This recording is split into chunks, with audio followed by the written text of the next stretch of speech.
Então, bem-vindos à aula 7 da disciplina de Estruturas de Dados Avançadas. E hoje a gente vai continuar o estudo de tabela de dispersão, tá? Hoje com tratamento de colisão por endereçamento. Então, aula passada a gente viu encadeamento, tá? Então, aqui vai ser o sumário, rever alguns assuntos das aulas anteriores. Depois a gente vai partir para o tratamento de colisão por endereçamento aberto, tá? Então, aula passada, né? Aliás, em aulas passadas, a gente viu tabela de dispersão, a gente viu que ela veio do acesso direto, a ideia inicial dela foi essa.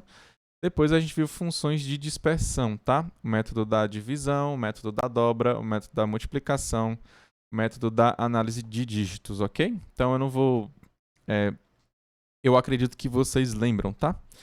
E depois a gente focou nesse problema de colisão, né? Porque às vezes tem dois elementos que querem ocupar o mesmo lugar da tabela. Aliás, a função nela está colocando para o mesmo espaço da tabela, né? Dois ou mais chaves que você tem, né? Dois mais elementos que você tem para colocar na sua tabela. Daí a gente viu o encadeamento, né? Aula passada, que basicamente a gente lembra de lista encadeada, tá? E a gente viu, né, o externo, que basicamente é você fazer a aplicação direta de lista encadeada, você pode fazer a simples ou a duplamente cadeada, circular e tudo mais. Depois a gente viu o interno, que é um pouco mais interessante, que a gente não vê algo parecido, né? Na verdade, a gente vê parecido, né? A gente vê vetor e lista encadeada. Então, aqui a gente está mais ou menos juntando essas duas ideias, tá? Então, a gente viu que existe em duas zonas. Então, você tem a zona de endereços e tem a zona de colisão. Então, você tenta colocar na zona de endereço. Se tiver um cara lá, você vê que está dando colisão e coloca em uma parte da sua tabela que você está colocando elementos lá quando dá a colisão, tá? Aí, nesse método aqui, pode ter o false overflow, tá? Então, a sua zona de colisão pode estar cheia e a sua zona de endereço você pode ter alguns compartimentos vazios. Então, quando isso acontece, né, no caso da alguma colisão, aí você não tem mais onde colocar as suas chaves, né? Tudo bem? Porque a zona de colisão está cheia. Então, para resolver esse problema, a gente viu em uma única zona, ou seja, na sua tabela inteira você vai poder colocar os seus endereços, né? E quando dá colisão, você vai colocar lá na mesma tabela. Então, lá a gente começa com listas circulares unitárias, depois a gente vai fazendo as fusões, tá? Ok? E hoje a gente vai para o tratamento de colisão por endereçamento aberto. Aí, professor, que é endereçamento aberto, tá? Basicamente é armazenar chaves sinônimas, ou seja, quando dá colisão, tá? Na tabela sem utilizar ponteiros. Então, nesse caso aqui, né, a gente vai ter uma economia de memória dos ponteiros. Aí eu pergunto para vocês, como é que eu vou fazer isso daqui sem utilizar ponteiros? Como é que eu vou saber o próximo compartimento? Tipo assim, deu colisão, e agora, o que é que eu faço? Vocês têm alguma ideia na cabeça? Alguém tem alguma ideia na cabeça de como é que eu vou fazer um negócio deu colisão, eu vou colocar esse elemento aqui nesse outro compartimento aqui da minha tabela, tá? E aí, como é que eu vou saber sempre desse outro compartimento dessa tabela? Porque quando eu for fazer a minha busca, né, eu tenho que... aqui o cara que eu estou procurando não está aqui, mas será que está no próximo compartimento? Vai para a próxima posição vazio, né? Mas aí, Wesley, aí vai ficar parecido com a lista, né? A lista de prioridades desordenada, né? Você vai colocar em qualquer posição lá da sua tabela, né? Aí no final das contas, a tua busca, tu sempre vai ter que ficar utilizando o vetor inteiro, né? Concorda comigo, Wesley? Talvez guardar uma parte da tabela que faça referência ao anterior. A referência tá ligada meio que com ponteiro, né? Como é que você vai... O jogo né? Como é que você vai utilizar essa referência que você está falando sem utilizar ponteiros, né? Usando o índice como referência para algum sinônimo. Pois é, como é que você faz isso? Essa é a... sem ponteiro. Com ponteiro é fácil, né? A intenção é que você não usar ponteiro, ou seja, não tem ponteiro, na verdade, né?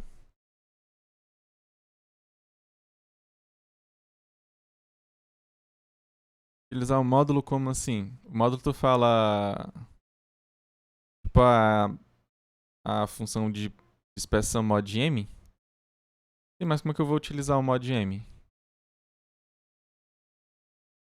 Aplica o hash de novo. É porque se você aplicar sempre o hash para uma certa chave, ela sempre vai dar o mesmo endereço, né? Ela nunca dá o endereço diferente.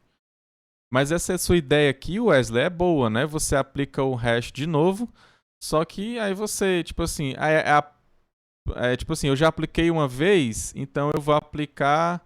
Já é a segunda vez que eu tô aplicando, aí já faz algum sentido, né? Porque, tipo assim, se eu aplicar uma vez, me dá um certo compartimento da tabela, né? Se eu aplicar pela segunda vez, já me dá um novo compartimento da tabela. É por aí. É exatamente isso. Calcular, né? Calcular novamente, né? É a ideia do Wesley, tá? Vamos pegar aqui, ó. Então, o tratamento de colisão, como é que vai funcionar aqui no endereçamento aberto? Ó? Em caso de colisão, determina por cálculo, tá? Basicamente é uma função hash, né? É o que a função hash faz, né? Então, o próximo compartimento a ser examinado, tá?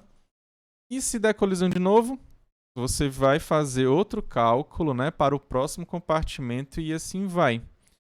Tudo bem? Então, basicamente aqui você vai calcular para saber onde é que está o próximo compartimento. Você não vai mais utilizar ponteiros, tá? Você não vai saber qual é o próximo compartimento de imediato, tá? Você vai ter que calcular. Ok? Então vamos aqui amadurecer um pouco mais essa ideia aqui de ficar fazendo cálculos, tá? Então vamos aqui. Então como é que funciona essa função de dispersão aqui? Ok? Seguindo a ideia do nosso colega aqui, o Wesley, tá? Então a função de dispersão deve ser capaz de fornecer uma permutação de 0 até m-1. Ou seja, quando eu for fazer o meu cálculo, né, eu tenho que ter certeza de que vai ser um endereço que está na tabela.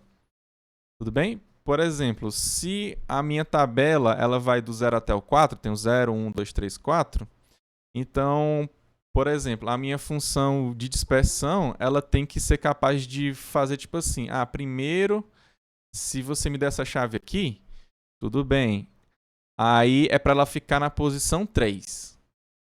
Aí o próximo cálculo que você vai fazer, você tem que pegar, né, o 0 ou o 1 ou o 2.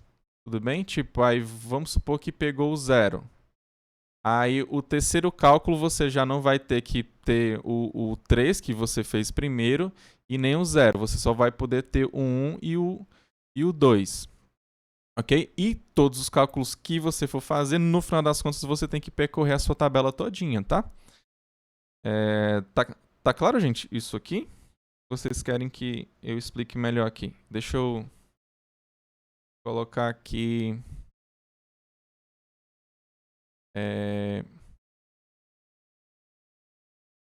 Exatamente, tem que ser capaz de resultar em todos os espaços da tabela, tá?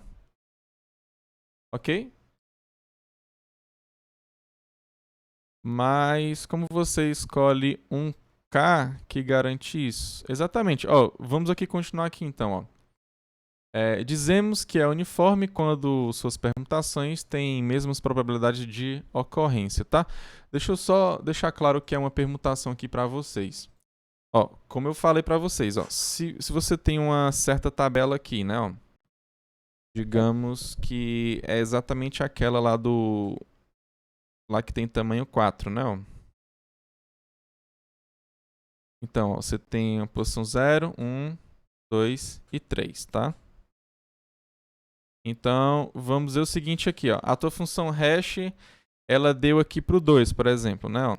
Então, o primeiro cálculo que ela fez, ela deu para o 2. Então, eu vou dizer assim, quando você buscou certo x, da primeira vez que você fez, eu vou colocar aqui 0, tá? Ele deu igual a 2. Opa, botei 3 aqui, não foi? Ele deu igual a 2. Tudo bem? Aí quando, pronto, esse aqui foi o primeiro cálculo que você fez. Depois, você vai fazer o hash de x, que é 1, tá? Ou seja, que é o segundo, né? Então, ele não pode mais dar 2 mais não. Tudo bem? Ou ele vai dar 0, 1 ou 3. Tudo bem? Então, digamos que ele vai dar 1, por exemplo. Então, aqui ele deu 1. Então, você já procurou aqui no 2, você já procurou aqui no 3. Depois, você vai fazer o hash de x2, por exemplo. Então, agora é para dar 0 ou 3. Tudo bem? É para dar 0 ou 3. Digamos que ele deu 0 aqui. Ok? Então, obviamente, ele já buscou aqui nessa posição 0. E o último aqui é para ele dar 3. Ele tem que dar obrigatoriamente 3, porque ele tem que pegar a tabela inteira. Tá? Então, lembra ó, que você tem o 2, o 1, o 0 e o 3. Isso aqui é uma permutação de 0, 1, 2, 3. Ok? Ah, professor, então uma permutação é só você pegar uma certa sequência e você trocar a ordem de alguns elementos? Sim. Ok? Então, uma permutação de 0, 1, 2, 3, se você inverter a ordem, por exemplo, né, você colocar 3, 2, 1 e 0, isso vai ser uma nova permutação. Tudo bem? Basicamente é isso. Você escreve o 2 duas vezes?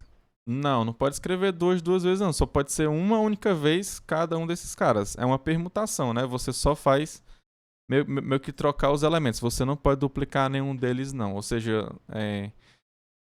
ele não pode aparecer duas vezes, ok? Ah, sim, o 2 duas vezes, desculpa. Foi que é 0, né? Ok, agora tá certo, não tá? Estão entendendo, não estão? Não é mais fácil só conferir se tem espaço do próximo até achar? Essa seria uma função bem simples, né, Pedro? A gente pode pegar essa sua ideia aqui já já também, tá? Um exemplo para mostrar que não, o que não fazer. Entendi? Eu não entendi. Eu não entendi qual foi a sua pergunta, Iago. Aí seria odd n no pior caso. Sim, porque no pior caso você vai percorrer a sua tabela inteira, né? Mas no caso médio, aí fica outra questão, né? Que é diferente da lista desordenada, tá?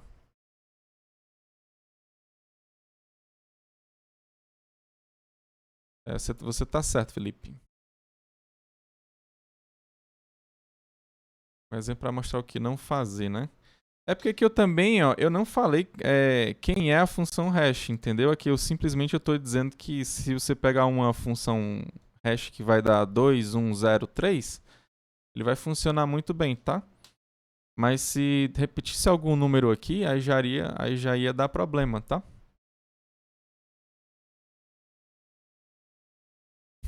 Tá bom. Deixa eu voltar aqui então aqui para os nossos slides, tá? Ó, então dizemos que é uniforme, ou seja, uniformidade aqui tem a ver com probabilidade, tá? Então, quando suas permutações têm mesmas probabilidades de ocorrência, tá? Então, lembra que para o x, né, para uma certa chave, ele vai ter que dar uma permutação. Aí para outra chave, ele vai ter outra permutação diferente. Então, cada função, ela dá várias permutações, tá? Então, dentro dessas várias permutações que ela dá, se você tem, né, que cada uma delas tem a mesma probabilidade de ocorrência, então aqui você diz que a sua função ela é uniforme. E é isso aqui que você está buscando, né? Lembra que uma função hash, né, preferencialmente ela tem que ser uniforme, só que isso é meio que utopia, né? Isso é difícil conseguir isso, né?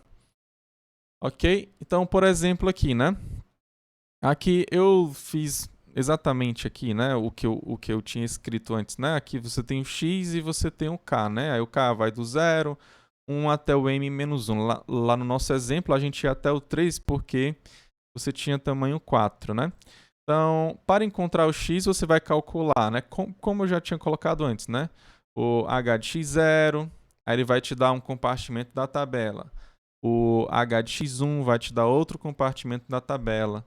Aí o h de x2, outro compartimento da tabela diferente já dos que você já teve, né?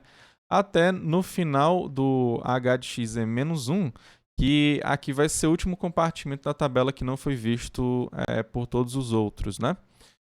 Ok?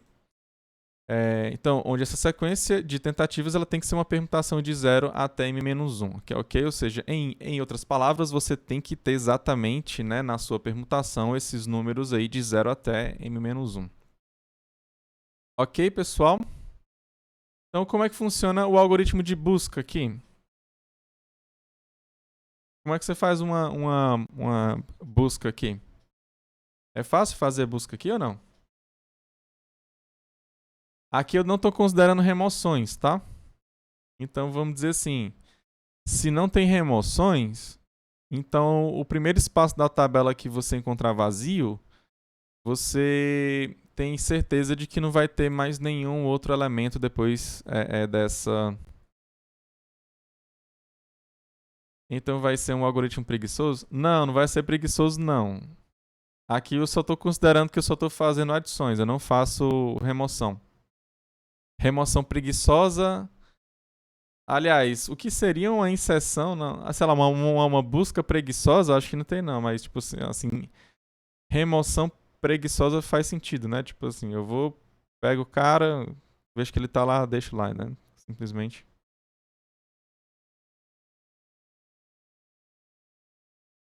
No pior caso seria a ODN, sim. Porque você vai, no pior caso, buscar na sua tabela inteira, né? Mas aqui no se você pensar no caso médio, não, né? Aí tu teria que pegar a uniformidade das tuas permutações. Aí tu ia fazer um cálculo que ia ser próximo de O de 1, né? Então vamos lá, como é que faz aqui para você buscar? Basicamente, você vai seguindo os cálculos, né? O HX0 é o cara que eu tô procurando? Não. Então vai pro HX1. É o cara que eu tô procurando? Não. Pode falar, Felipe. Ah, você pode escrever no caso, né?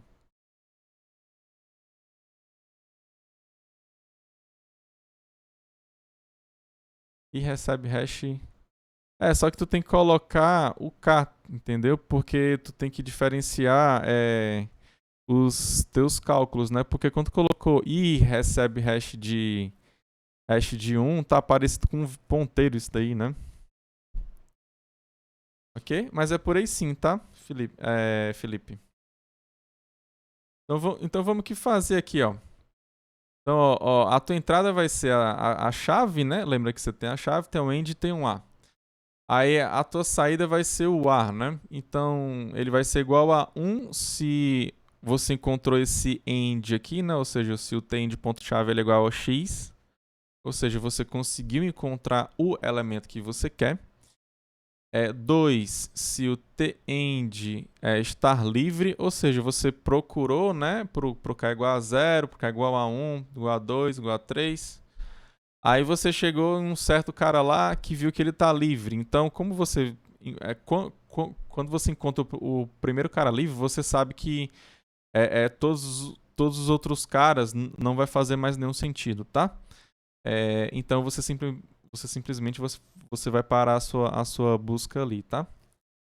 E o 3, se a tabela estiver cheia, ou seja, você fez aquele for, né, que vai do 0 até o m-1, Aí você procurou cada um deles e tem todo mundo lá. Simplesmente tá cheia e não tem um X no caso, tá? Então lembra que se você encontrar o X, você vai colocar o A para receber 1, tá? Então esse end é o endereço, tá? Era o endereço do vetor, né? A posição do vetor. Tá? O end do inglês. Não. Não. End aqui é português, tá? Eu sempre procuro deixar as coisas tudo em português para não ter problema. Vamos lá. Então, eu vou colocar o A para receber 3, então eu estou considerando que a tabela está cheia e que eu não encontrei o meu elemento X, tá? Então, simplesmente, eu vou buscar ele. Se eu conseguir encontrar ele, eu coloco 1. Se eu encontrar algum compartimento vazio, eu vou mudar para 2, tá? Aí o K ele vai receber 0, tá? Lembra que ele vai ficar incrementando, né? O K vai ser igual a 0, igual a 1, igual a 2, até em menos 1. Então, enquanto K for estritamente menor do que M, eu vou fazer, né? O end, ele vai receber o h de xk, ou seja, que eu estou fazendo o meu cálculo, tá? Lembra que ele começa com 0, tá? Então, pensa nesse primeiro cálculo, tá? Então, você vai calcular o h de xk, que é 0 inicialmente. Depois, né? Você vai verificar logo se você encontrou a sua chave. Ou seja, o TH XK. Então lembra que o THXK é o teu end aqui, tá? Ele é o teu end. Então THXK, ponto-chave é igual a X. Então o A ele vai receber 1, tá? E para terminar o seu enquanto aqui, você coloca para o K receber M. Para não ficar mais gastando tempo. Ok? Se não, você vai verificar se é igual a lambda. Lambda aqui seria o espaço vazio para a gente, o espaço nulo aqui para a gente, tá? Então, se o TH de xk, ponto-chave, ele for igual a livre, né? Então, você vai colocar o A para receber 2. E o K ele vai receber M, que é para acabar o seu enquanto aqui. Se isso não acontece, aí você tem que ver... aí você incrementa, né, o K, né? Desculpa, né? Você incrementa o K para você ir para o seu próximo compartimento, tá? E assim você faz a sua busca, tudo bem?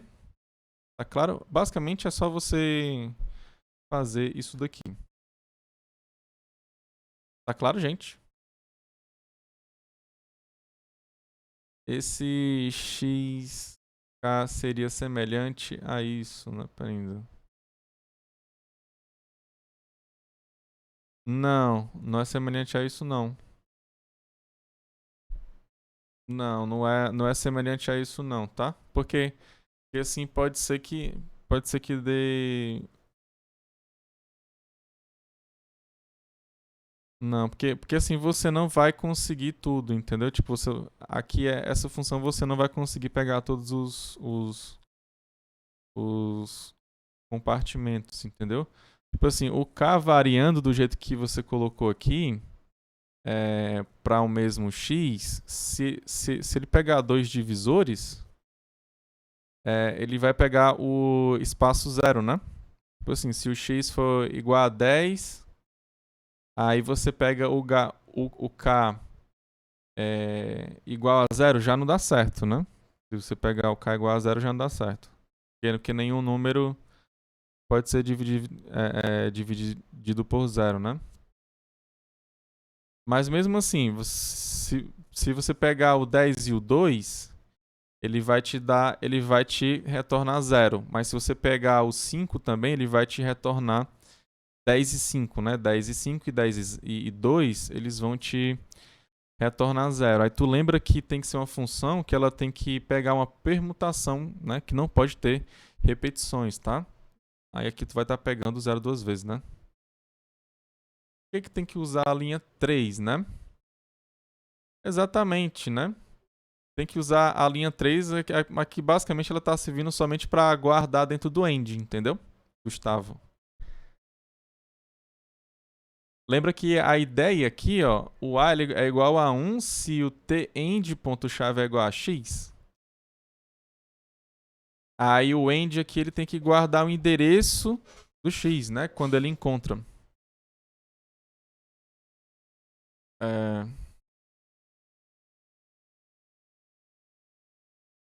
não daria para usar só o end?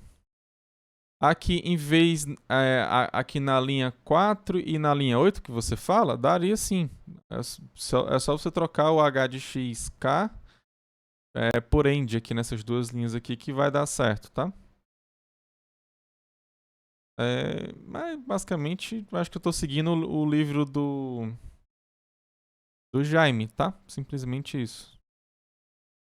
Não tem nenhum motivo especial e nem, assim, nada que vá, tipo assim, fazer ficar mais rápido, então mais lento só por conta disso, não, tá? Poderia me explicar de novo o porquê temos que parar ao achar o local vazio? É porque aqui eu não estou considerando remoções, né? Então, quando você adiciona, né? Você vai adicionando, adicionando, aí você parou, né? De adicionar em um certo ponto. Então, a partir dali, você só vai encontrar espaços vazios, entendeu, Iago? Aqui eu não estou considerando remoções. Entendeu, Iago?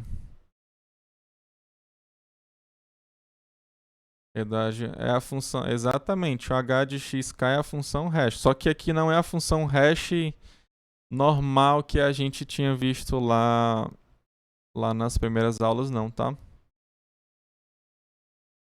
O K tá dentro dela para dizer qual é o cálculo que você está fazendo, porque agora você não tem mais ponteiro, né? Eu vou dar alguns exemplos aqui dela sim, tá? A gente vai fazer umas análises aqui também, tá, Felipe? Ok? Porque vocês estão com a curiosidade imensa, né? Porque eu só tô falando nela e não tô dizendo quem ela é, né? Ela tem que ser assim, tem que ser aquilo, né? Tem que ter essas propriedades, tem que fazer isso, tem que fazer aquilo. E aí como é que faz um negócio desse, né?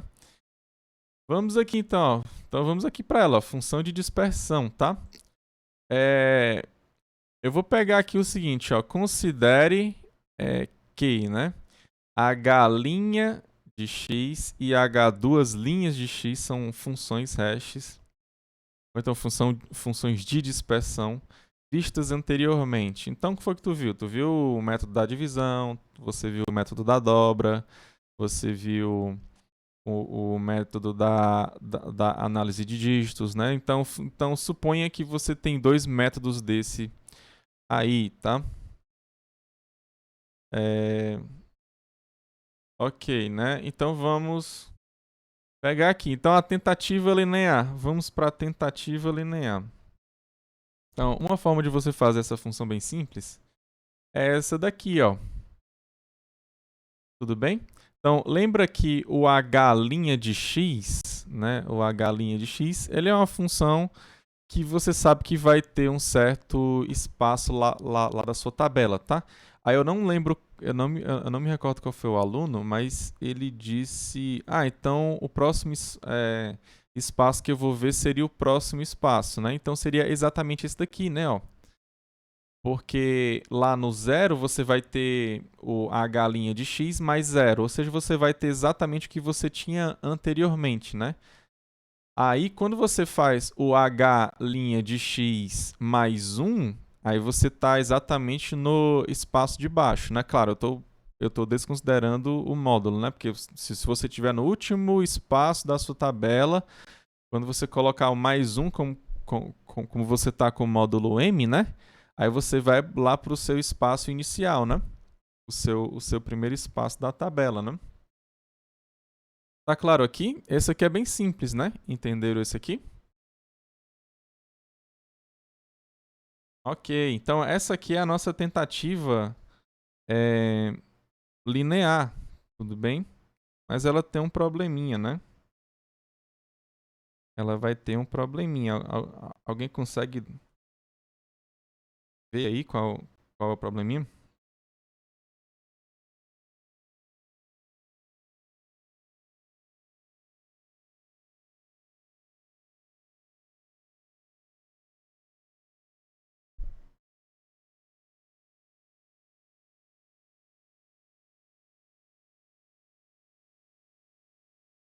Então, é o seguinte, ó.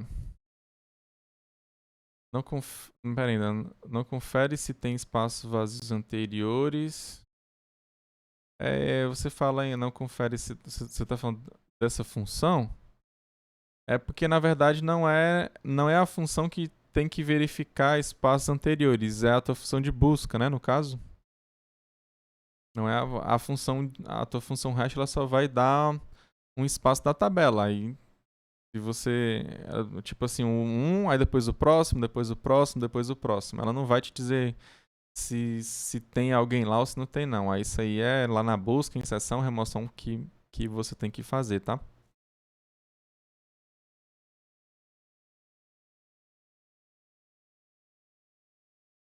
Os índices mais baixos não vão ser escolhidos caso o K seja muito alto. É porque o K ele fica. Ele é um cálculo de variação, né? Assim. Vamos aqui, ó. Deixa eu. Vou colocar aqui. Pronto, aqui é a tentativa linear. Então, ó, eu coloquei aqui, né? Vamos supor que aqui sejam as suas chaves aqui, tá? E aqui seja a sua tabela aqui do lado, né? Você vai ter a sua tabela aqui do lado. Tá? Então, a sua função, né? A sua função hash, ela vai dar algo assim, né? Ó, linear, né? Ó, como uma reta, né?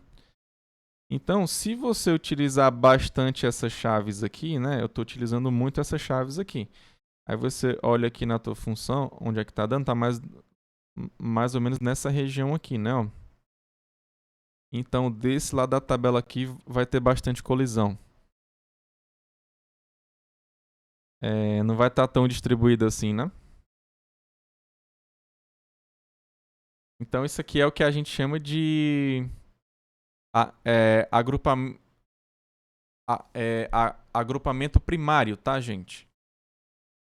Então, deixa eu voltar aqui, ó. Então, aqui você vai ter o problema de agrupamento primário. Tá claro aqui? Vocês conseguiram aqui entender aqui essa ideia aqui?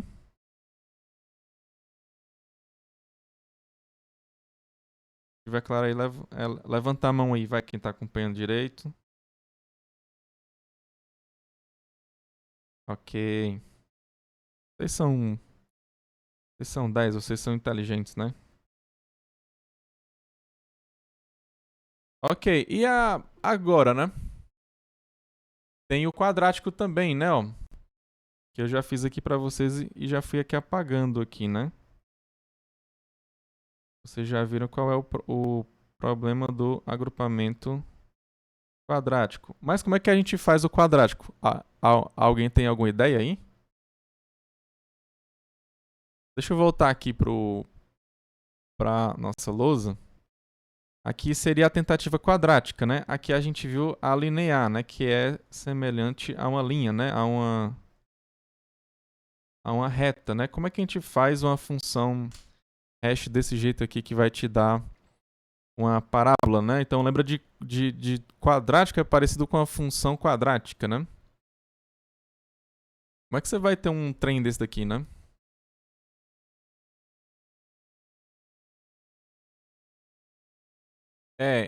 Se ele buscar valor, se ele utilizar bastante, né, valores mais altos, tipo próximo de n, é como se ele fosse ele só fosse utilizar mais o final da tabela, entendeu, Tainara? Ali foi só um exemplo, tá? Mas tipo assim, não necessariamente seria aquela função ali, entendeu? Se fosse valores mais baixos, aí ele iria utilizar o outro lado da tabela. Se fosse assim, valores que nem são os mais altos e nem os mais baixos, são os que estão ali no meio. Aí ele iria utilizar bastante apenas a metade lá da sua tabela, entendeu? Entendeu, né? Então, como é que eu faço aqui o agrupamento? Aliás, o quadrático aqui, como é que eu faço ele? Se ele utilizar mais, não é apenas uma parte específica. Ele pode usar a tabela inteira, só que se ele tiver muita frequência, né? Ou com números maiores, ou com números menores, ou então com números que estão ali no meio, né? Eles vai dar bastante colisão, porque esse método linear, ele pega caras que estão próximos, né? Tipo assim, eu não tenho aqui, então eu vou procurar no que está aqui abaixo, né? E depois o outro que está abaixo. Então são caras que estão próximos ali.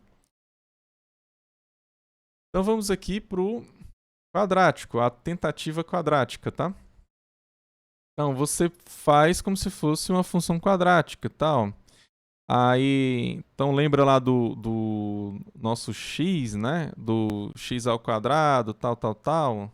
Então aqui a gente seria, em vez de botar em cima do x, a gente coloca em cima do k, ó. Tudo bem? Então você pega o seu h' de x, aí você soma com uma certa constante multiplicada pelo k, mais outra constante, C2 aqui que eu estou chamando, né? Vezes k ao quadrado. Aí isso aqui vai te dar uma função, uma função quadrática, tá? Aí, claro, faz o mod m, que é para você ter certeza que sempre você vai estar pegando elementos da sua tabela, tudo bem? Então, você vai ter duas constantes, ó, CTE é constante, tá? Então, eu botei linha S para ser constantes, tá? Então, constantes que são diferentes de zero. Tudo bem? Então, se você fizer isso daqui, aí você vai ter problemas também, né? Então, como eu já coloquei aqui para vocês, não, você vai ter problemas aqui. Então, vai ser algo desse tipo aqui, né? Vai ser uma parábola, né? Mas se você utilizar bastante caras aqui, ó, aqui no meio, aí a tua função ela vai pegar aqui, né, que são esses caras aqui que estão aqui no começo, né, ó, da sua tabela. Agora, se for, por exemplo, ó, não, mas eu vou utilizar os outros caras, ou seja, eu vou utilizar mais esses que são grandões e esses que são pequenos aqui. Aí que são assim, né, ó. Aí esses dois aqui, ó, eles dão para o mesmo pedaço da sua tabela. Tudo bem? E como é escolhida essas constantes? Aí que tá, né? Você tem que escolher de um modo que a sua função ela vai te dar uma permutação, tá? Felipe, você tem que tomar esse cuidado. Tá? Não é qualquer constante que vai dar certo também, não. Mas uma boa pergunta essa que você fez. Você tem que escolher de modo correto. Tudo bem? Então esses aqui são os problemas que você tem com a tentativa quadrática, tá? Então, é o que a gente chama de agrupamento secundário. Bem, esse aqui é o problema. Ok, e para tirar esses dois problemas aqui, né? A gente faz a dupla dispersão. Aqui é um pouco mais complicado. Mas, de modo geral, ela funciona bem melhor do que essas duas tentativas aqui. É um pouquinho mais complicado, mas ela é melhor, tá? De modo geral, tá? Tem como definir qual é a melhor ou então qual é a pior? Tem, assim, Tainara, né? Como acho que falaram aula passada, se você tem certeza de como são as chaves, né? Por exemplo, acho que falaram questão de ser CPF, né? O número das pessoas, aí o primeiro é o ano que a pessoa nasceu e tal, tal, tal. Se você tem certeza de mais ou menos como são os números, né, você pode escolher a sua função em cima dessas chaves que você tem. Ok? Agora, se é uma coisa que não tem nada a ver com nada, é o número que está lá mesmo, aí você. Aqui nesse caso, eu sugiro que você faça a dispersão dupla, tá? Por exemplo, você sabe que você usa muito bem todos os números, tanto os maiores quanto os menores, quanto os intermediários, entendeu? Você não utiliza muito esses maiores, nem muito os menores, nem muito esses caras que estão no meio. Você basicamente usa todo mundo, né? De modo semelhante, tá? Então, você pode escolher sim essa tentativa linear. Tudo bem? Você pode escolher essa tentativa linear que não vai te dar dor de cabeça nenhuma, tá? Agora, se você não tem certeza disso, né? Ou então você tem certeza de outras coisas, né? Ou então, não, eu tenho certeza de que eu vou pegar sempre, quase sempre, esses números maiores. Não vai utilizar essa tentativa linear, porque vai te dar várias colisões, entendeu? Quando toda vida que tem colisão, lembra que tu tem que fazer um cálculo para tu saber qual é o próximo compartimento. O ideal é tu não ter colisão nenhuma, tá? Só que eu sei que isso é muito difícil, tá?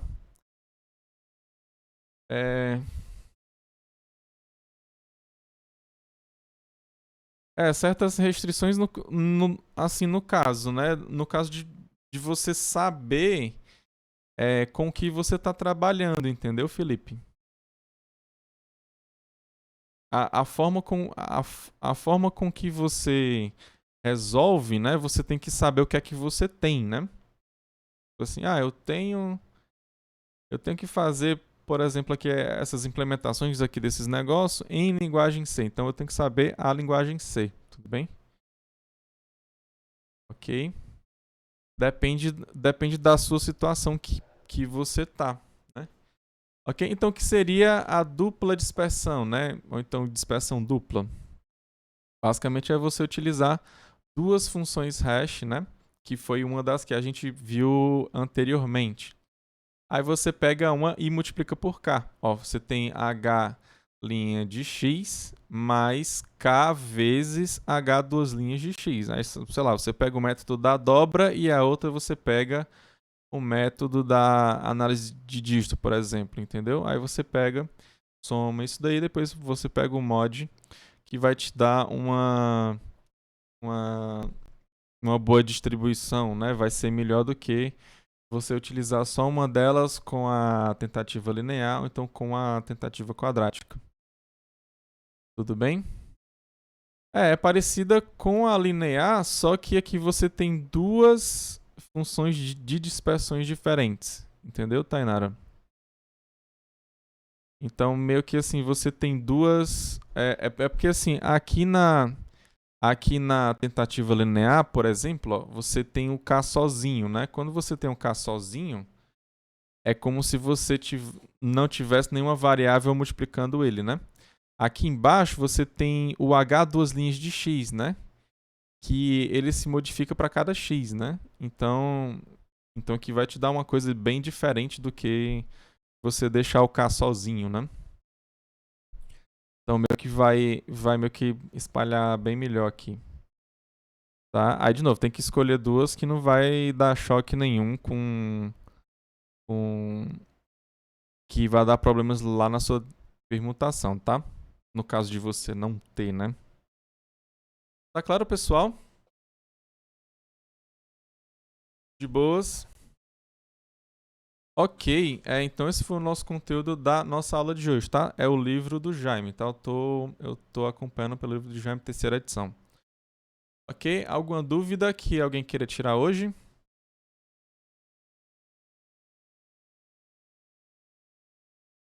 Se pegar o acesso direto, mais análise diz vai dar problema? É porque o acesso direto ele é a ideia principal lá, entendeu? Tipo assim, não tem como você pegar ele pra, sei lá, você tem 1000 chaves e uma tabela que tem tamanho, que tem metade disso, né? Vai te dar um problemão, né? Se tiver uma chave número 1000, o acesso direto ele vai te dar 1000, entendeu? O acesso direto meio que ele só dá exatamente a chave que você pegou. Seria equivalente a você ficar só com a análise de dígitos, entendeu, Felipe? Se ele te der 10, tu vai ter 10. 20, 20. Aí não tem graça, entendeu?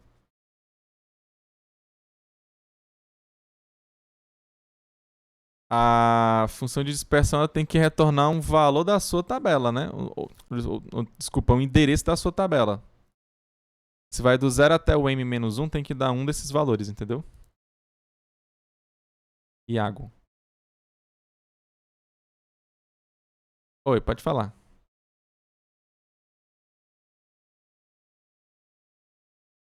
Oi? Não, fala só um pouquinho mais alto que. Vai, fala aí. Pode falar.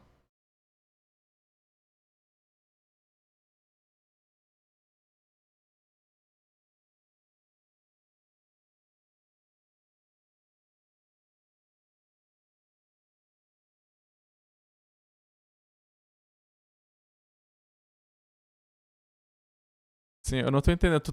Tu tá pegando duas funções de dispersão como a dupla dispersão aqui, ó. Essa aqui, dispersão dupla. É isso que você tá fazendo? Falando?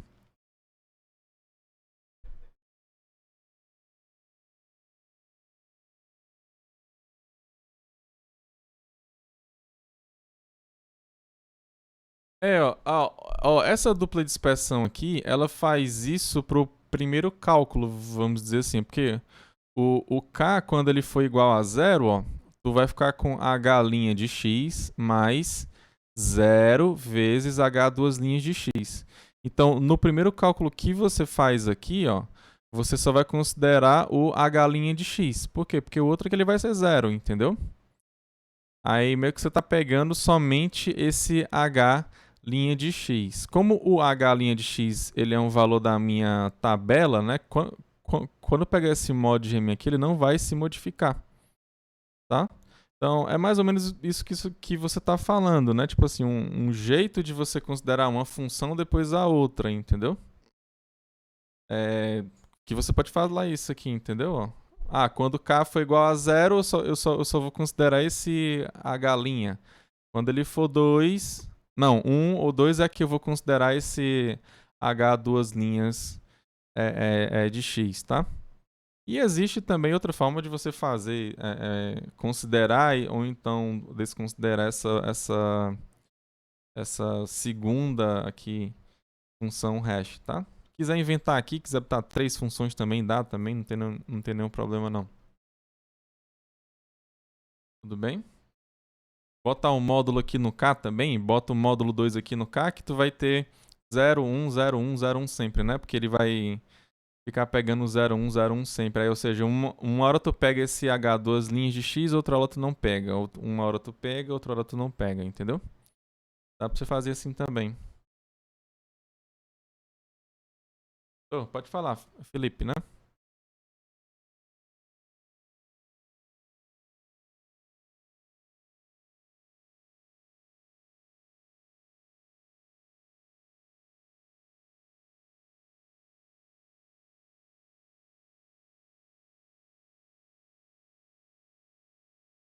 Se você tiver.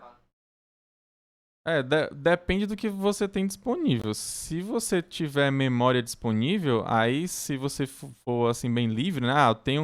Eu tenho o espaço que eu quiser aqui de memória, então basicamente a sua imaginação ela vai ser o limite, né?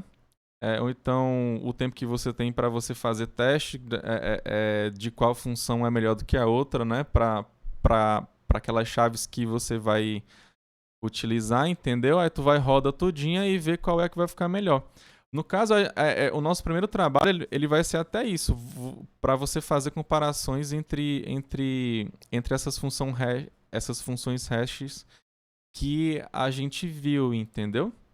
Mas assim, ó, dependendo da função que você escolha, por exemplo, o método da divisão, por exemplo, que é o que você só pega o módulo, não faz sentido você pegar números que são pares, né? Que a gente viu que dá problema. Então, preferencialmente você pega número ímpar e, além de ser ímpar, é bom você pegar um número que seja primo, tudo bem? E também, de preferência, um primo bem longe de uma potência de 2. Ok? Então, para cada função de dispersão, você pode pegar também o tamanho da sua tabela, tudo bem? Por exemplo, se você pegar o que faz escolha de 3 caras, ou então o método da dobra, né, que você vai sempre dobrando, se você sempre dobrar de 2 em 2, é bom que você pegue valores que vão ter no máximo 2 dígitos, né?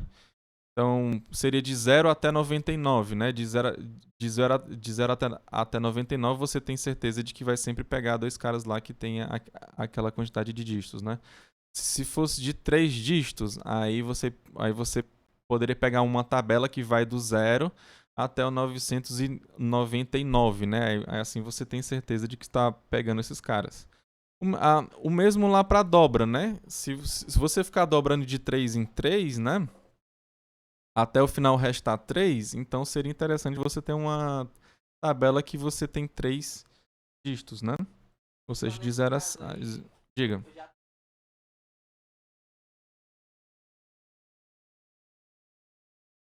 Não, sim. Exatamente. É.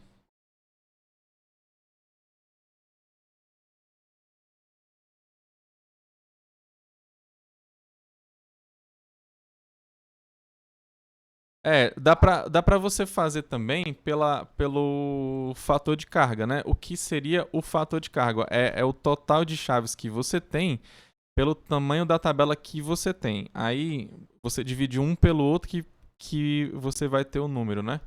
Aí com essa fração dá para você também fazer assim, né? Ah, eu estou aqui utilizando uma tabela pequena para várias chaves, né? Tipo assim, essas chaves talvez elas com o tempo elas aumentem demais, né? Eu preciso colocar várias chaves dentro lá da minha tabela, ou então tem algum momento que eu não tenho quase nenhuma chave, entendeu? Aí tipo, o que é que eu vou utilizar? Eu vou usar uma tabela pequena, mas que uma hora vai dar vão dar várias colisões. Ou então eu vou usar uma tabela grandona que vai dar poucas colisões em alguns momentos, na minha maior parte do tempo. Ou então é que eu vou ter vários espaços vazios, né? Aí, quando a sua situação é essa, né? Que em um certo momento você tem poucas chaves para uma tabela que está grandona, né? Ou então quando você tem várias chaves para uma tabela muito pequenininha, né? Aí você pode também ficar dobrando o tamanho da sua tabela ou então diminuindo o tamanho da sua tabela, entendeu? Pela metade, tá? Então, basicamente você pode fazer isso, né? Ah, eu tô aqui com a minha tabela vazia, pequenininha, aí vai enchendo, vai enchendo, vai enchendo, vai enchendo. Opa, tem demais aqui, tá dando colisão direto, não tá fazendo muito sentido ficar aqui com essa quantidade não, tá? Aí você simplesmente dobra o tamanho da sua tabela, tudo bem? Dobrou o tamanho lá da sua tabela, ele vai dar menos colisões. E assim você vai, se encher de novo, aí você dobra de novo, aí você dobra de novo, aí você vai ter menos colisões. Ele, fiz remoção, remoção, remoção de novo, aí tô com bem pouquinha, com bem poucas chaves lá e tô com a tabela enorme, não tá dando mais nem colisão nenhuma. Aí tu vai, quebra a tua tabela pela metade e fica usando só metade lá da sua tabela, entendeu? Dá pra você fazer assim também.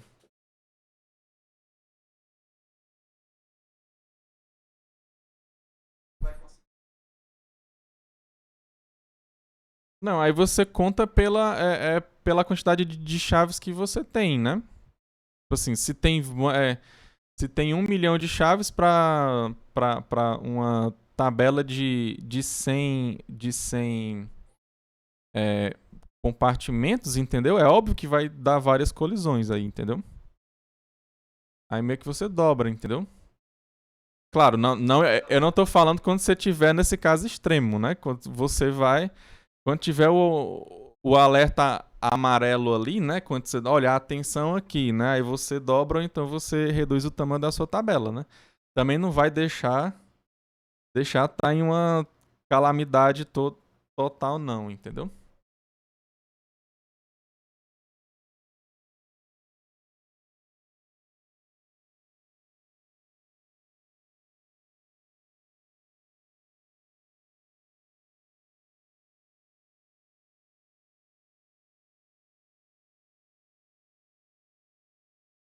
Aí depende do tempo que você tem. Eu acredito que o encadeamento externo seja mais rápido, né? De modo geral, a gente faz ele também por conta desse motivo, né? De ser mais rápido de você implementar, que é mais. Que você tem menos complicações, né? Para você ver, a gente nem fez remoção lá, né? Então, se você só tiver exatamente aquele espaço de memória, que você não tem jeito, só tem que ter o da tabela, e você não pode ficar criando espaços externos, né? O da tabela que você tem lá na sua aplicação, aí Não tem jeito, você tem que fazer o do interno, né? E não pode também ficar usando aquele negócio de você ficar duplicando a sua tabela ou então dividindo por dois, né? Ó, sempre vai depender da sua situação, entendeu? Que você tem várias ferramentas para você tentar resolver os seus problemas, entendeu? A ideia aqui é você aprender essas ferramentas, né? E dependendo lá da sua situação, um dia você poder usar, né? Tá claro? É, assim, basicamente as minhas respostas estão sendo, né? Depende, né? Depende da sua situação, depende do que você tá lá, mas meio que exatamente é isso, né? Tipo assim, se fosse muito vantajoso um certo método do que outro, né? Certamente a gente não ia falar desse, né? Que eu não vou falar desse aqui porque simplesmente ele não faz nenhum sentido diante de todos esses outros, né? Tipo assim, não faz. Aqui pra, aqui pra gente, no caso, eu acredito que até agora só o acesso direto que não faz muito sentido pra gente utilizar. A não ser que seja em uma situação muito específica, entendeu? Aí você utiliza ele de boas, entendeu? No final das contas, você está usando tabela hash no seu ideal, né? Mas, assim, de modo geral, ele não usa acesso direto, né? Tá claro, gente? Então aí depende da sua situação. Se for uma que dê para usar a tentativa linear, se você não tiver problemas aqui em utilizar o linear, usa o linear. Ah, complicou um pouquinho, eu vou pro quadrático, né? Ah, complicou mais ainda. Tá muito ruim, né? Aí você vai lá pra dupla, entendeu? Caso contrário, né? Ah, eu não tenho restrição de memória, não tenho isso, não tenho aquilo. Faz o, o tratamento de colisão por encadeamento, entendeu? Simplesmente isso. Você tem memória, estão te dando memória sem nenhum problema, você vai utilizar lá é, lá fora da sua tabela, assim, de boas, entendeu? Com os seus ponteiros, né? Agora, quando o negócio apertar, não, aí não dá pra ter mais memória, não. Tem que ter menos memória aí. Aí, vixe. Então, será que dá pra não utilizar ponteiros aqui? Aí, o que é que eu vou fazer, né? Aí, dependendo lá da sua situação, você pode fazer o que você quiser. Porque assim, memória rápida é cara, né? Tipo assim, não é memória lá de HD, né? Que a gente tá falando aqui, né? Memória de HD é bem lenta, né? Ela é bem lentinha, né? A gente tá falando lá de memória principal, tá? Que é bem mais cara do que a do HD, né? Se for a do processador, então, memória cache aí é que vai lá pra cima, né? Aí é que é mais cara ainda, né? E bem mais rápida também, né? Ok, então, pessoal, mais alguma dúvida? Eu acho que era tu, Felipe, que tinha dúvida de alguma questão da lista, é? Talvez dê tempo pra gente falar aqui agora dela.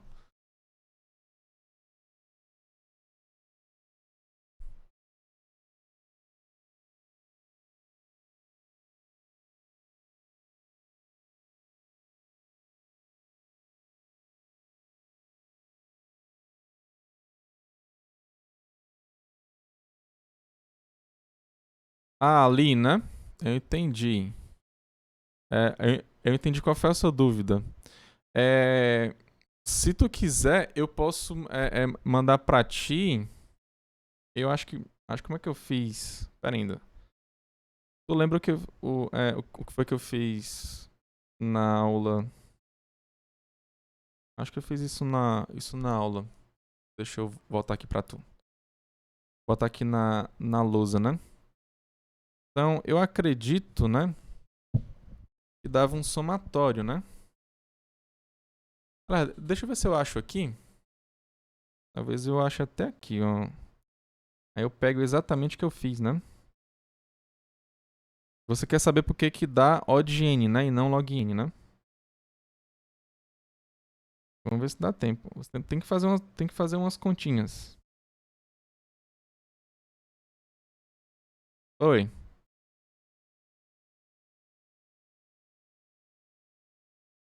Não, da aula de hoje não. Agora é só a dúvida do Felipe, né? Sim, eu já coloquei já. Já tá lá pra você enviar, tá? É o Lucas, né, que tá falando? Tudo bem, Lucas. Beleza, Lucas. Ó, deixa eu trocar aqui, ó. Eu achei aqui, ó. Pronto. Tem a ver com esse somatório aqui, né, ó. Tu lembra, Felipe? Então, se você conseguir mostrar que esse somatório aqui, ó, é igual a 1, ó, então você tem o seu O de N. Lembra dele? Eu não vou... Deixa eu ver aqui. É... aqui tem um descer, subir, remover. Pronto, é aqui em cima que tem, né? Ó, tá aqui. Esse aqui era o construir basicamente para você ficar mandando descer, né?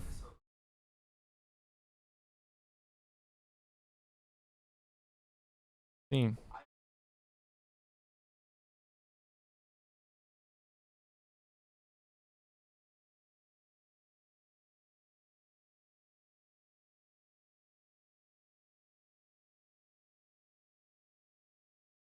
Ah, é uma explicação em cima da árvore, né? Tudo bem.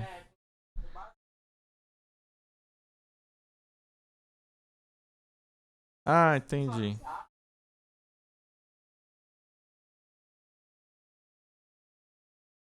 Ah, sim. É porque era uma prova mais. A demonstração que ele fez foi mais argumentativa do que.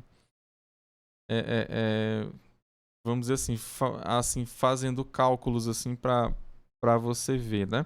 Então tem gente que gosta, né, desse lado mais argumentativo, né? E tem gente que gosta mais desse lado de cálculo, né?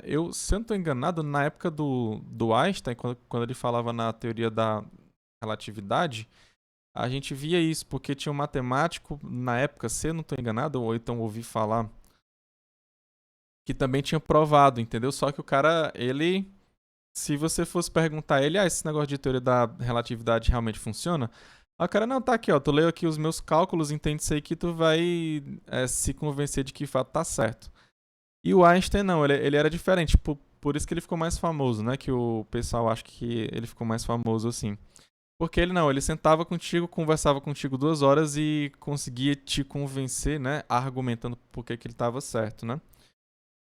Então o Jaime tentou mais ou menos fazer argumentativo nesse caso, né? Aqui a gente vai fazer. Aqui a gente pode tentar fazer aqui agora, eu não sei se vai dar tempo. De um jeito para a gente fazer cálculo aqui e tal. Ó, então, ó, o meu objetivo aqui para ti é provar, né, que esse somatório aqui, ele é igual a 1. Tudo bem? Como é que eu provo que esse somatório é... Por quê? Ó, porque se você tem 1 vezes n, né, ó, aí você vai ter isso aqui, né, 1 vezes n, que é O de n, tudo bem? Então aqui, ó, o teu tempo, né, que está aqui em cima, ó, vai ser menor ou igual do que uma constante, né, que é 1 vezes o n, tá? Então, vamos tentar fazer isso aqui agora. Eu vou ver se dá tempo. Se não der tempo, aí eu vou e coloco como exercício para você terminar. Mas eu acredito que se eu começar aqui, você consegue terminar. Então, ó, aqui em cima ó, tem 1, 2, 3, né, 4, 5, 6, normal, tá? E aqui embaixo você tem potência de 2, né? Começando do 4. Então tem o 4, o 8, 16, aí você vai ter o 32 e aí vai. Então vamos colocar aqui. Como é que a gente resolve esse negócio para saber que isso é igual a 1, né? Porque é muito estranho um somatório de ser igual a 1. Então vamos lá, ó. 1 sobre 4 mais... Aí tem 2, ó. Em cima, ó, vai só somando 1, ó. 4. Então, a dificuldade aqui desse camarada aqui, eu vou fazer só até o 6 aqui, porque ele é infinito, na verdade, né? Então, quanto é que vai dar esse cara aqui? Aí embaixo, ó, você tem o 8, tem o 16, tem o 32, tem o 64, tem o 128. Ok, então eu vou fazer o seguinte, eu vou reescrever esse somatório aqui de outro modo, tá? Por quê? Em cima, ele funciona como uma PA, né? Você sempre vai somando 1, né? 1 1 mais 1 dá 2, mais 1 dá 3, mais 1 dá 4, mais 1 dá 5. E assim você sempre vai somando 1, né? Então aqui você tem uma PA em cima. Embaixo você tem uma PG, porque você sempre está multiplicando por 2, né? Ó, 4, né? Vezes 2 dá 8, vezes 2 dá 16, vezes 2 dá 32, vezes 2, 64, vezes 2, 128.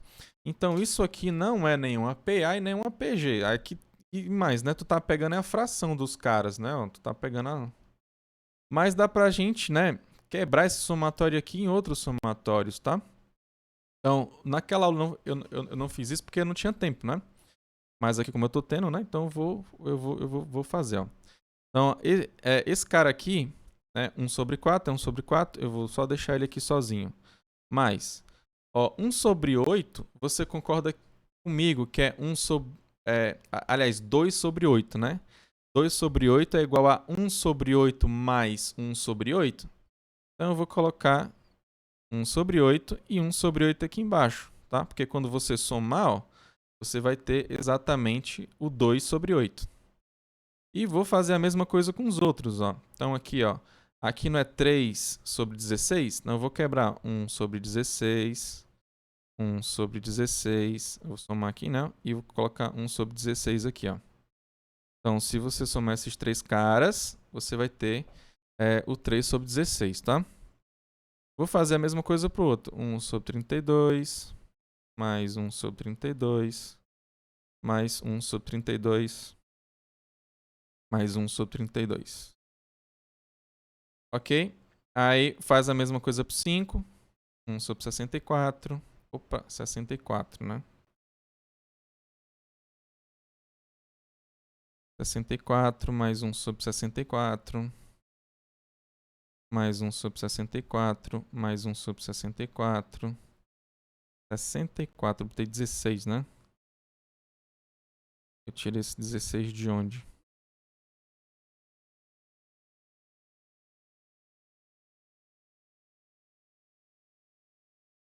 Não, aqui eu não tô pegando nenhuma altura de árvore, não. Eu só tô pegando aquele somatório, entendeu?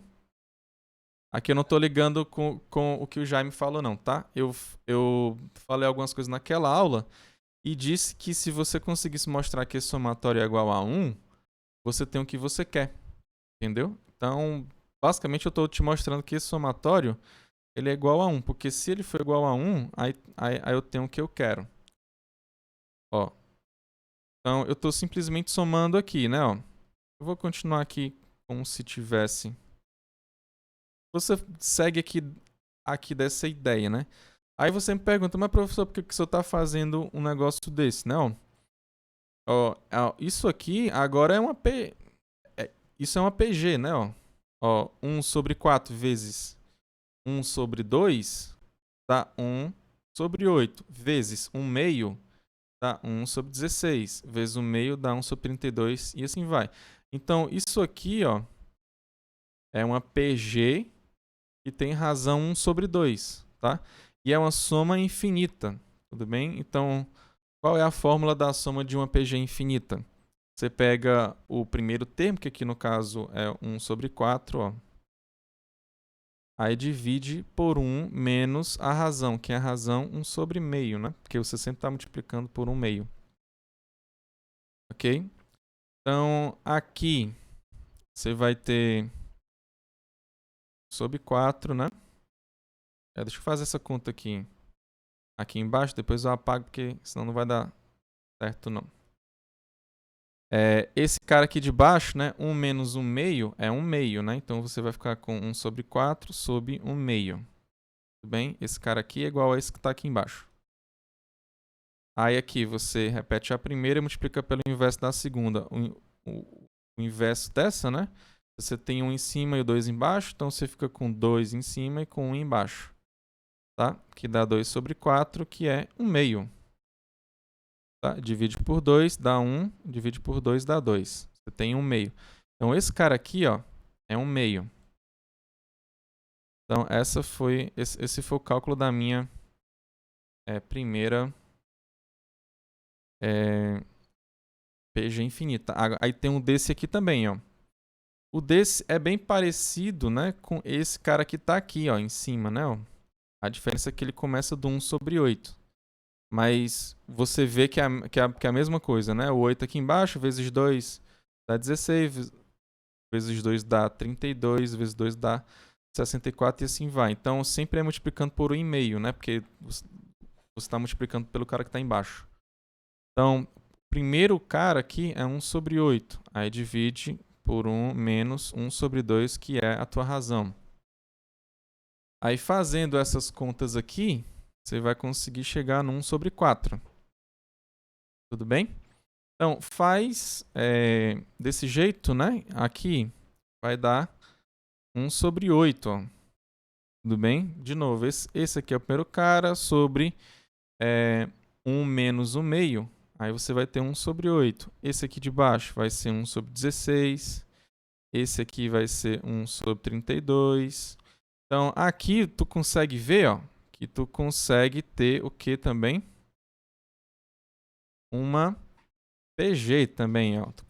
1 sobre 1 meio vezes, de novo, ó, 2 vezes 2 dá 4, vezes 2 dá 8, vezes 2, 16, vezes 2, 32. Tá? Então é 1 meio também, né? Porque esse somatório aqui, né, eu quebrei em vários somatórios, né? Então eu tenho que somar todos esses caras aqui para ter o meu resultado final. Aí por isso que eu tenho que fazer a soma desses camaradas aqui. Tudo bem? Então, aí é uma PG infinita também, que tem razão, aliás, que tem em primeiro termo 1 meio, e tem razão 1 meio também. Então, você fica com 1 meio sobre 1 menos 1 meio, né? Então, aqui embaixo, né, 1 menos 1 meio é 1 meio. Então, você tem 1 meio em cima, 1 meio embaixo. 1 meio sobre 1 meio dá 1. Aí, por isso que esse somatório ele dá igual a 1, entendeu? Agora ficou mais claro, né? Não, isso não é questão de prova, não. É mais, sei lá, matemática discreta, alguma coisa desse tipo, né?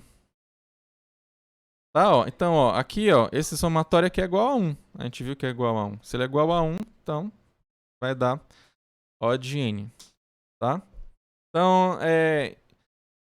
Então, como eu não preferi nem fazer, de fato, assim, explicar por que dá 1, né? Ou então explicar por que dá O de N, como o Jaime falou, e nem desse jeito aqui também porque não dava tempo, né? Eu tinha que fazer essas continhas aqui.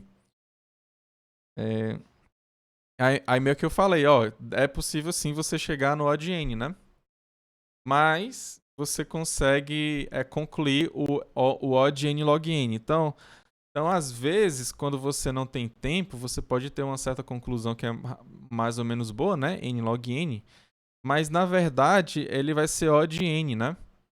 Então, por isso é que naquele momento que às vezes, não, pera ainda, eu fiz aqui esse algoritmo, implementei ele e ele tá melhor do que eu esperava, né? Por quê? Porque às vezes a complexidade dele é de fato melhor, né? Não é porque você deu a sorte de sempre pegar os caras lá, entendeu? É. Lembrou um jeito de um vídeo, o cara que descobriu o valor de pi de um jeito diferenciado, né? Legal, né? Em falar, eu não sei de quem é esse vídeo, mas eu lembro que tinha um cara que ele sabia decorado, tipo assim, sei lá, 200 casas do pi. Era um professor de matemática. Ele dava aula e do nada, pessoal, vamos contar as casas do pi? Aí o cara colocava lá 3,14, 15, não sei o que, não sei o que, não sei o que. Cara. Se eu não tô enganado, naquela época, né, há um tempo atrás, teve outro cara que foi pra um programa de TV mostrar que ele sabia também decorar do caso do pi, né? Aí, o cara é muito bom em matemática, sabe umas coisas decoradas, né? Quando na verdade é só você decorar uns números, não quer dizer muita coisa, né? Pro fato de você saber matemática, né? Vamos dizer assim, é só que você tem uma boa memória. Aí o cara foi na TV, aí esse professor perguntou a ele, olha que legal, vi lá você no programa e tal, você sabe quantas casas decoradas? Aí o cara tipo assim, não, vocês 120, 100 e alguma coisa. O cara, mas só? Você só sabe só isso? Você foi pra um programa de TV só sabendo 20 por... Ele sabia bem mais, né? Tipo, acho que sabia mais que o dobro do cara, né? Mas enfim, né? É bem legal a história do Pi também. Teve um cara aí também que ele fez um computador pra calcular várias casas do Pi. O cara, tipo assim, era surreal, né? Aí, eu não sei se vocês sabem, né? Mas eu acredito que vocês sabem, sabem, né? Mas as casas do Pi sempre vai... nunca vai ter um padrão, né? Tipo, 3,14, 15, não sei o que, não sei o que, não sei o que, não sei o que. Aí nunca se repete um certo padrão, assim, assim, periodicamente, né? Não tem uma frequência de um certo padrão de ficar repetindo, né?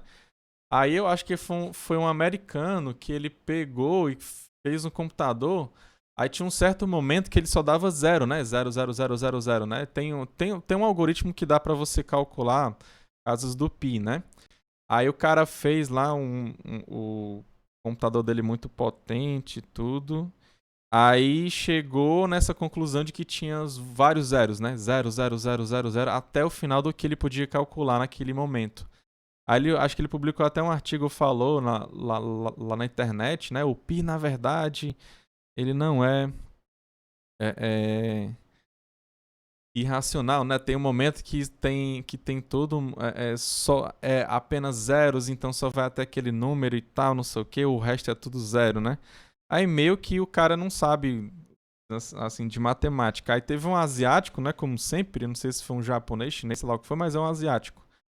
Aí ele ficou pé da vida, né? Porque o cara falou uma besteira dessa, né?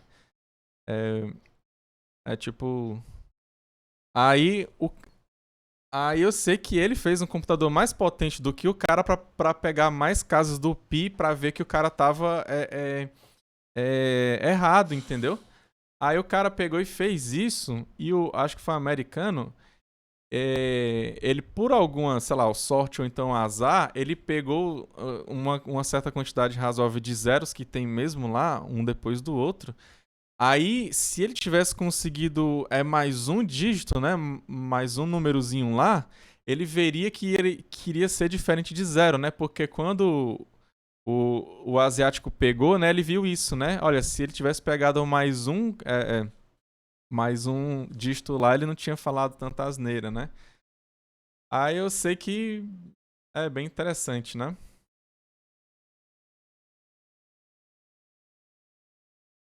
Pi é igual a 2 elevado a isso aqui, a isso aqui, isso aqui, infinito, né?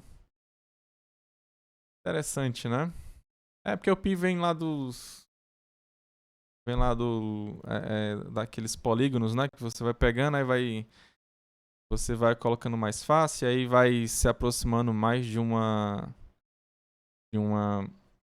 De um círculo, né? De uma circunferência, né? Aí ele sai daí, né? O pi.